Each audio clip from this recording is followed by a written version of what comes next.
Welcome back. Phrasal verbs of the day.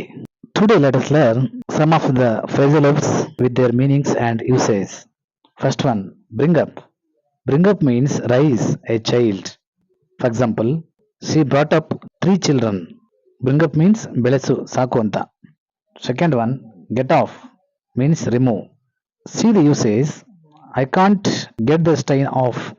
I can't get the stain off means ಕೊಳೆಯನ್ನ ತೆಗೆಯೋದು. Stain means ಕೊಳೆ. So get off means remove. That is removing the stain ಅಥವಾ ಕೊಳೆಯನ್ನ ತೆಗೆಯುವುದು. Third one, turn down means reject. For example, she turned down the job.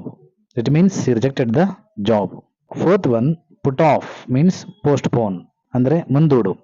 For example, don't put off your work. ನಿನ್ನ ಕೆಲಸವನ್ನ ಮುಂದೂಡಬೇಡ. Fifth one, break down meaning machine failure or cry. For example, my car broke down yesterday. ನನ್ನ ಕಾರು ನಿನ್ನೆ ಕೆಟ್ಟೋಗಿತ್ತು. So break down means ಯಂತ್ರಗಳು ಕೆಟ್ಟೋಗೋದು ಅಥವಾ ಅಳು ಅಂತ ಕೂಡ ಅರ್ಥ ಕೊಡುತ್ತೆ. For example, she broke down after the news. It means ಸುದ್ದಿ ಕೇಳಿದ ನಂತರ ಅವಳು ಅತ್ತಳು ಅಂತ ಅರ್ಥ ಕೊಡುತ್ತೆ. ದೇ friends, hope you understood the meaning and usage of these 5 phrasal verbs. Thank you for watching.